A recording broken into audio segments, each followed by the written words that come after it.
Hello viewers, আমি শুভ। আশা করি সবাই ভালো আছেন। তো আমাদের Java basic tutorial in Bangla এই চেন টিউটোরিয়ালের আজকে দশম পর্বে আমরা কনস্ট্রাক্টর নিয়ে আলোচনা করব। তো কনস্ট্রাক্টর কি এবং এটাকে কিভাবে কাজে লাগানো যায় এবং আমাদের প্রোগ্রামিংয়ে এটার প্রয়োজনীয়তা আমরা আজকে সেই বিষয় নিয়ে কথা বলবো। তো চলুন শুরু করা যাক। প্রথমে আমরা যেটা করব হচ্ছে আমাদের ইক্লিপসটাকে রান করে নিব। ইক্লিপসটা রান করানোর পরে আমরা যেহেতু আজকে নতুন কিছু নিয়ে কাজ করব, তাহলে আমাদের আগের বিষয়গুলো লাগবে না। তো আমরা যেটা করব এখন সেটা হচ্ছে প্রথমে আমরা একটা নিউ ফোল্ডার, জাভা প্রজেক্টের একটা ফোল্ডার খুলে নেব। ধরুন আমি এটার নাম দিলাম example5। এখন যদি আমি ফিনিশ দেই তাহলে আমার এই ফোল্ডারটা ক্রিয়েট হয়ে যাবে example5 নামে। এখন সোর্স ফোল্ডারে গিয়ে আমি নিউ ক্লাস খুলব। তা আমাদের আজকে আমরা দুটা ক্লাস নিয়ে কাজ করব, একটা হচ্ছে মেইন ক্লাস এবং আরেকটা আমাদের থাকবে যার নাম দেব আমরা কনস্ট্রাক্টর ক্লাস। তাহলে আমরা সেটা আরেকটা ক্লাস খুলে নেই। ধরুন এটার নাম দিলাম আমি class with constructor.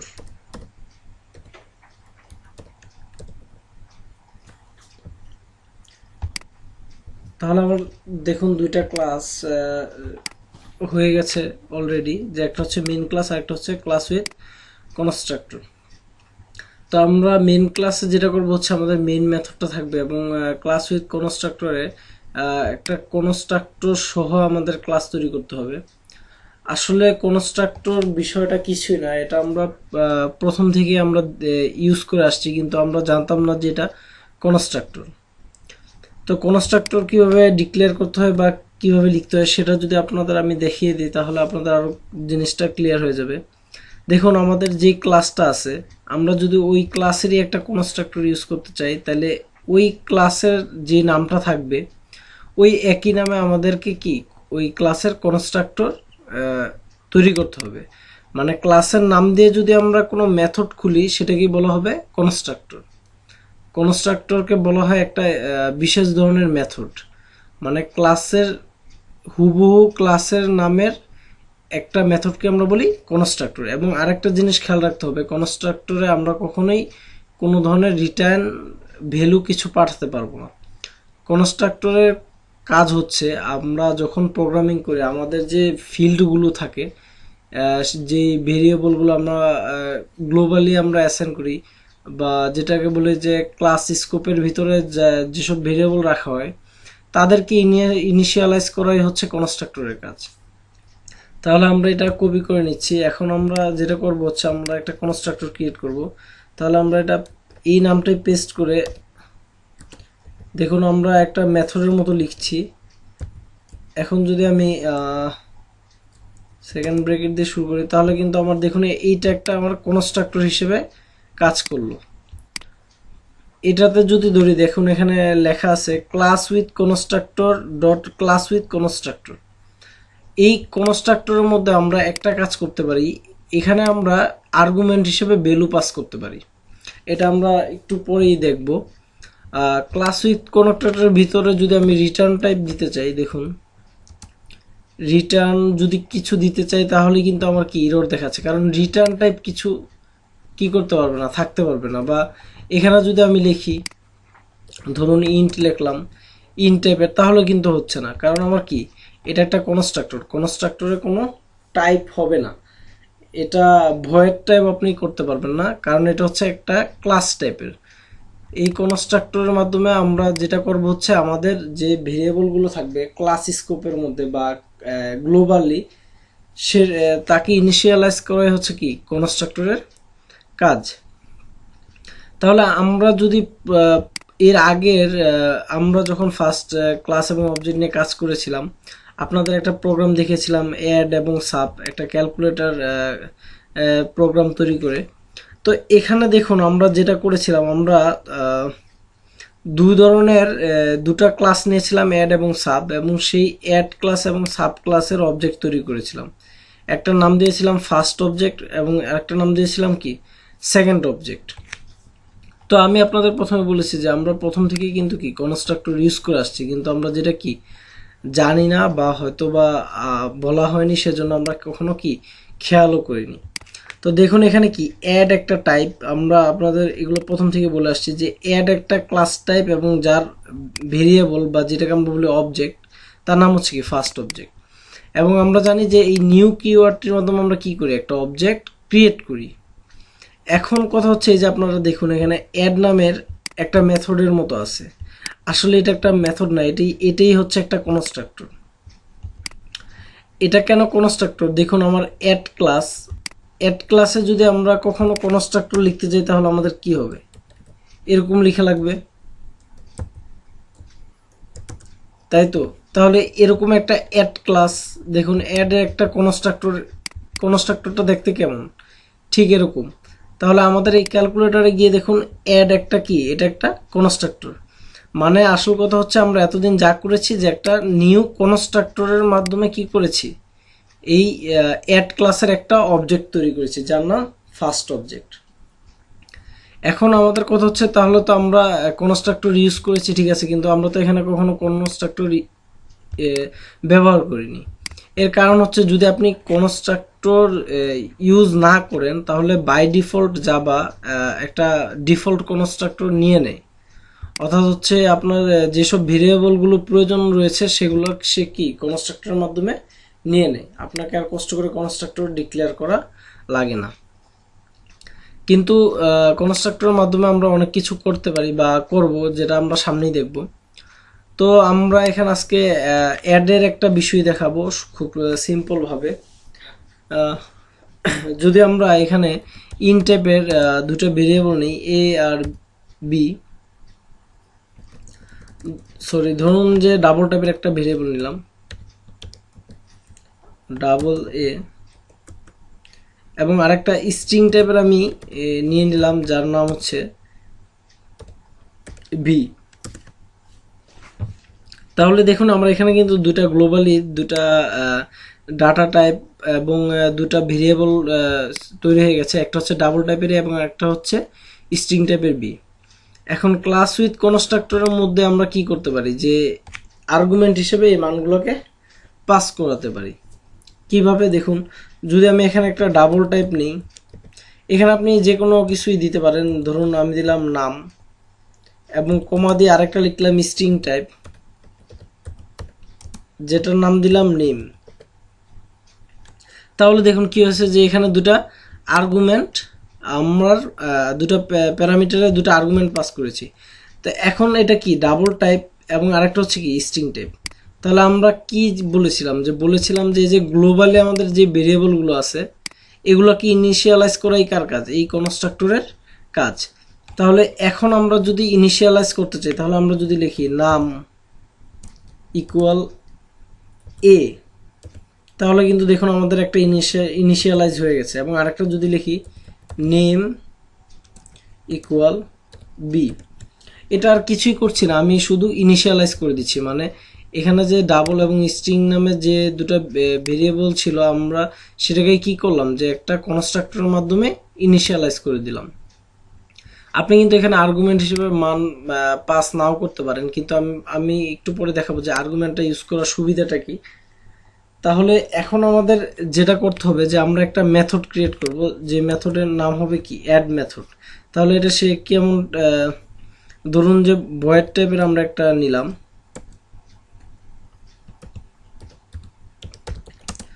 Public void, ধরুন এটার নাম দিলাম কি দিতে পারি, প্রিন্ট।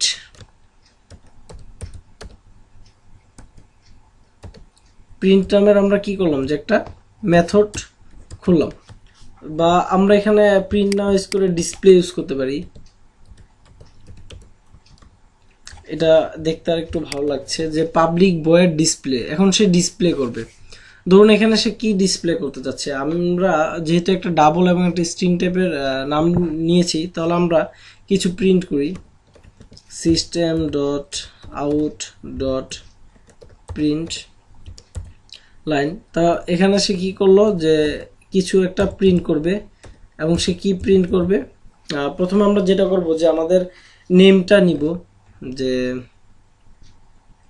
ধরুন যে আমি বোঝাতে চাচ্ছি যে কোনো কারের নাম এবং কারটার প্রাইস কত। তাহলে আমি কি করব যে ফার্স্টে লিখবো যে এখানে কার নেম, তাহলে কার নেম ইকুয়ালস থাকবে আমার কি, এখানে আমরা কি করে দেব যে প্লাস করে দিব ভেরিয়েবলটাকে। এখন আমাদের স্ট্রিং টাইপের আছে কি নেম, তাহলে আমরা এখানে নেম লিখে দিচ্ছি, এবং এরপর আর কি থাকবে আমাদের যে কার নেম এটা, এবং সাথে কি যদি আমি এখানে একটা কমা দিয়ে দিই এবং আবার প্লাস চিহ্ন দিয়ে একটা ভেরিয়েবল লিখে দিই, ধরুন প্রাইস, এখন আমরা লিখবো যে কি প্রাইস, তাহলে লিখি প্রাইস ইকুয়ালস টু, এখন আমার কত হবে, প্রাইস ইকুয়ালস টু হবে যে আমাদের যে আরেকটা ভেরিয়েবল আছে ওটার মান, তাহলে ওটার নাম কি নাম। তাহলে দেখুন আমাদের কিন্তু মোটামুটি কাজ হয়ে গেছে, যে আমাদের দুটো টাইপের ইয়ে হয়ে গেল, যে ভেরিয়েবল আমাদের কি ডিক্লেয়ার করা হয়ে গেল। হ্যাঁ দেখুন আমাদের কিন্তু এখন মোটামুটি কমপ্লিট হয়ে গেছে। এখানে আমাদের দেখুন আমাদের কি বলা হচ্ছে যে name can not be resolved to a variable, মানে নেমটাকে কি করতে পারছে না, সে একটা ভেরিয়েবল হিসেবে গ্রহণ করতে পারছে না। তাহলে এখানে কি হচ্ছে যে নেম এবং নাম নামের সে ভেরিয়েবলগুলো কি সিলেক্ট করতে পারছে না। এটা কেন হচ্ছে, কারণ হচ্ছে আমরা কিন্তু লোকালি আমরা ইউজ করেছি কি এ অ্যান্ড বি, এবং আমরা কনস্ট্রাক্টরের ভিতরে যেটা ইউজ করেছি কি নাম এবং নেম। তার মানে হচ্ছে যে কনস্ট্রাক্টরের ভিতরে আমরা যেটা দিয়েছি সেটা হচ্ছে লোকাল ভেরিয়েবল, আর আমাদের এই এ আর বিটা হচ্ছে কি গ্লোবাল ভেরিয়েবল। তাহলে স্বভাবতই এটা যেহেতু একটা স্পেশাল মেথড, মানে তার ভিতরেই নাম এবং নেমকে সে এই মেথডটাই শুধু এই কনস্ট্রাক্টরটাই চিনে, কিন্তু এই মেথডটা কিন্তু নাম আর নেমকে চিনে না। সেজন্য আমরা এখানে যদি কিছু পাস করতে চাই সেটা হচ্ছে একটা দিতে হবে এ এবং আরেকটা দিতে হবে কি বি, কিন্তু আমরা উল্টো হয়ে গেছে। এখানে যদি আমরা বি দিই স্ট্রিং টাইপ এবং এখানে দিব কি এ, তাহলে হচ্ছে কি আমার হবে হচ্ছে এখানে যখন আমরা প্রথমে মানগুলো অ্যাসাইন করব তখন এই নাম এবং নেম দিয়ে মানগুলো এ এবং বিতে কি হয়ে যাবে অ্যাসাইন হয়ে যাবে, এবং পরবর্তীতে এগুলো কি হবে যে আমাদের ডিসপ্লে হবে বা ডিসপ্লে আকারে চলে আসবে। তাহলে এটা কি কি হচ্ছে দেখুন, যে এখন যদি আমরা মেন ক্লাসে চলে যাই, মেন ক্লাসে গিয়ে আমরা একটা মেন মেথড ক্রিয়েট করি,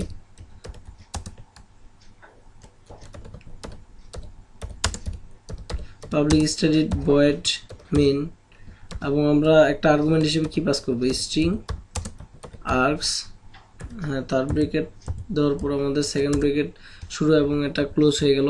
তাহলে এই মেন মেথডটা আমার এখন কি করতে হবে যে আমার এখানে যা আছে সেই কাজটা আমার এইখানের একটা অবজেক্ট ক্রিয়েট করা লাগবে। তো অবজেক্ট আমরা ক্রিয়েট করব, আমাদের নামটা কি ছিল যে ক্লাস উইথ কনস্ট্রাক্টর, এই ক্লাসের আমি কি করব যে একটা অবজেক্ট ক্রিয়েট করব।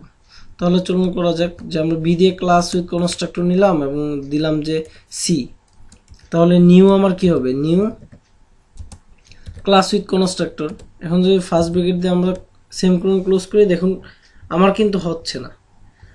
এখন আমার কেন অবজেক্ট ক্রিয়েট করা হচ্ছে না, কারণ হচ্ছে আমরা আপনাদের প্রথমে বলেছিলাম যে এটা একটা কি কনস্ট্রাক্টর। তাহলে দেখুন এইখানে সে কি করছে এই কনস্ট্রাক্টরে চলে আসছে, এখন দেখছে যে এখানে আর্গুমেন্ট আছে দুইটা, কিন্তু আমি কিন্তু এখানে কোনো কি মান পাস করিনি বা আর্গুমেন্টের কোনো ভ্যালু দেই নাই।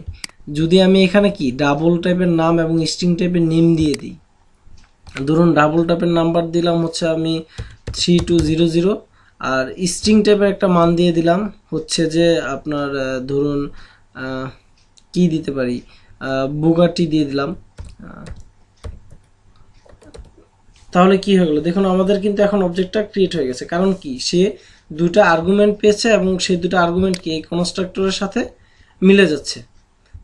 এখন যদি আমরা কি করি ওই ডিসপ্লে মেথডটাকে রান করাই সি ডট, দেখুন ডিসপ্লে চলে এসেছে আমাদের বয়েড টাইপের ডিসপ্লেটাকে যদি আমরা রান করি তাহলে দেখুন আমাদের অ্যান্সার কি আসে, অ্যান্সার কিন্তু কিছু আসলো না। কি আসলো যে car name equals to null আর প্রাইস হচ্ছে 0। এখন এটা কেন হলো, এটা আপনাদের বোঝানোর জন্য আমি এরকম করেছি, কারণ হচ্ছে কার নেম এবং প্রাইস কেন আমার দেখাচ্ছে না, কারণ আমি এখানে বি দিয়েছি, এ দিয়েছি। এখানে খুব সামান্য একটি ভুল, যেটা আপনারা প্রায়শই করে থাকবেন, যে দেখুন আমরা কিন্তু সবসময় কি করি, মানগুলো ডান পাশ থেকে বাম পাশে অ্যাসাইন করি। কিন্তু এখানে হয়েছে কি, যে নাম্বার, আমার নাম্বার টাইপের সে একটা কি পাচ্ছে, 3200 পাচ্ছে, কিন্তু সে কি এর মান তো নাই। তাহলে আমি কাকে অ্যাসাইন করলাম, নাম্বারের মধ্যে একে অ্যাসাইন করার মানে অর্থ কি হচ্ছে, কিছুই দাঁড়াচ্ছে না। মানে নাল টাইপের একটা বা 00 টাইপের একটা ভেরিয়েবল আমরা তাকে ডিক্লেয়ার করে দিছি। কিন্তু এখন যদি আমরা দেখি যে এ ইকুয়াল, যদি আমরা নাম করে দিই এবং যদি বি ইকুয়াল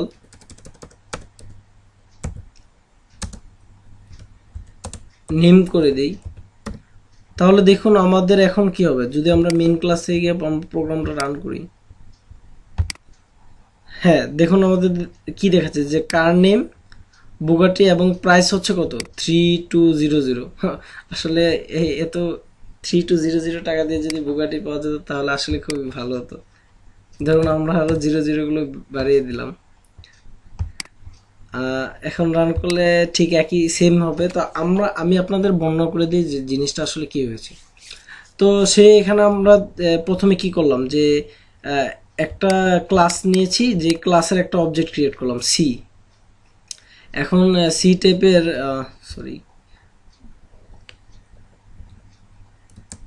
এখন সি টাইপের এই অবজেক্টটাকে আমরা একটা নিউ দিয়ে সি টাইপের একটা অবজেক্ট ক্রিয়েট করেছি, যেটা হচ্ছে কি ক্লাস কনস্ট্রাক্টরকে রিপ্রেজেন্ট করবে। এখন আমাদের যে একটা বাই ডিফল্ট আমরা এতদিন কনস্ট্রাক্টর দিতাম, আমরা সেটার করিনি। আমরা কি করেছি, আমরা একটা নিজেরই একটা কনস্ট্রাক্টর ক্রিয়েট করে দিয়েছি, যাতে তারা ডিফল্ট কনস্ট্রাক্টর না লাগে। এবং সেটাতে আমরা দুটো আর্গুমেন্ট পাস করেছি, একটা হচ্ছে ডাবল টাইপের, একটা হচ্ছে কি স্ট্রিং টাইপের।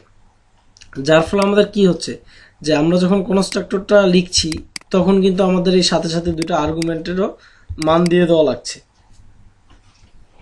তো মান দিয়ে দেওয়ার পরে হচ্ছে কি, যে এই নাম্বারের হচ্ছে 3200 যাই হোক, সেই নাম্বারটা এতে গিয়ে আমার অ্যাসাইন হচ্ছে, যেটা হচ্ছে আবার গ্লোবাল ভেরিয়েবল হিসেবে আমরা দুটো নিয়েছি, ডাবল এবং স্ট্রিং টাইপ। এবং স্ট্রিং টাইপের যে নেমটা আছে সেই নেমের মধ্যে কি আমার এখানে যে আমি যে নেমটা নিয়েছি এই ডাবল কোটেশনের ভিতরে, কারণ আপনারা জানেন যে স্ট্রিং সবসময় ডাবল কোটেশনের ভিতরে লিখতে হয়, তাহলে আমাদের কি সেই নামটা কিসে চলে যাচ্ছে, এই স্ট্রিং এ গিয়ে চলে যাচ্ছে। এখন যখন আমাদের এই কনস্ট্রাক্টরগুলো ভ্যালুগুলো সবগুলো দেওয়া হয়ে গেল, তখন সে কি করছে, সি ডট ডিসপ্লে, মানে এই অবজেক্টে গিয়ে সে ডিসপ্লে নামের মেথড খুঁজছে এবং সেখানে গিয়ে সে কি করছে, যে প্রিন্ট করে দিচ্ছে। তা আমরা যদি আগে দেখি যে আমরা কি করেছিলাম, যে আগে এই যে x equals to scan dot next double, মানে হচ্ছে কি আমাদের মেথডের মধ্যে আমরা আর্গুমেন্ট হিসেবে মান পাস করেছিলাম, বা আমরা অবজেক্টের যে অবজেক্ট লিখে আমরা কি করেছিলাম, যে অবজেক্ট ডট, ধরুন যে আমরা এইভাবে করেছিলাম, যে আমরা করেছিলাম কি, যদি আমরা যে কোনো অবজেক্ট ক্রিয়েট করি, এখন যদি গ্লোবাল ভেরিয়েবল থাকে সি ডট এ, তখন আমরা কি করেছিলাম, যে এখানে একটা নাম্বার পাস করতে পারি, এরকম করে আমরা কি করেছিলাম, যে অ্যাসাইন করে দিয়েছিলাম।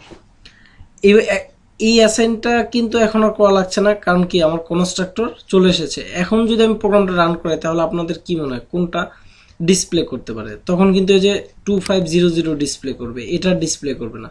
কারণটা হচ্ছে কি, যে আমার এক্সিকিউশনটা হয় কি উপর থেকে নিচের দিকে। তাহলে প্রথমেই সে যখন এটা পেয়ে যাবে তখন সে এই মানটা অ্যাসাইন করবে, কিন্তু দ্বিতীয়ত যখন সে এই মানটা পেয়ে যাবে তখন কি সে এটা অ্যাসাইন করবে। দেখুন আমি প্রোগ্রামটা রান করে দেখাচ্ছি, দেখুন 2500। এখন এই জিনিসটাকেই যদি আমি আবার কি উপরে নিয়ে যাই,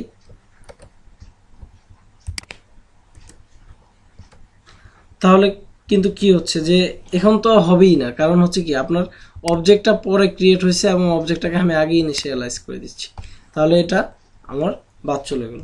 তো আশা করি সবাই কনস্ট্রাক্টর সম্পর্কে একটা মোটামুটি ধারণা পেয়েছেন, এবং কনস্ট্রাক্টর বিষয়টা খুবই গুরুত্বপূর্ণ। পরবর্তীতে আরও আপনাদের ওভারলোডেড কনস্ট্রাক্টর এবং দিস কিওয়ার্ড এবং সুপার কিওয়ার্ড দ্বারা কনস্ট্রাক্টরকে কাজ কিভাবে ব্যবহার করা যায় এবং আপনারা কিভাবে আরও এফিসিয়েন্ট ওয়েতে কনস্ট্রাক্টর ইউজ করতে পারবেন, সেগুলো আশা করি দেখানো হবে।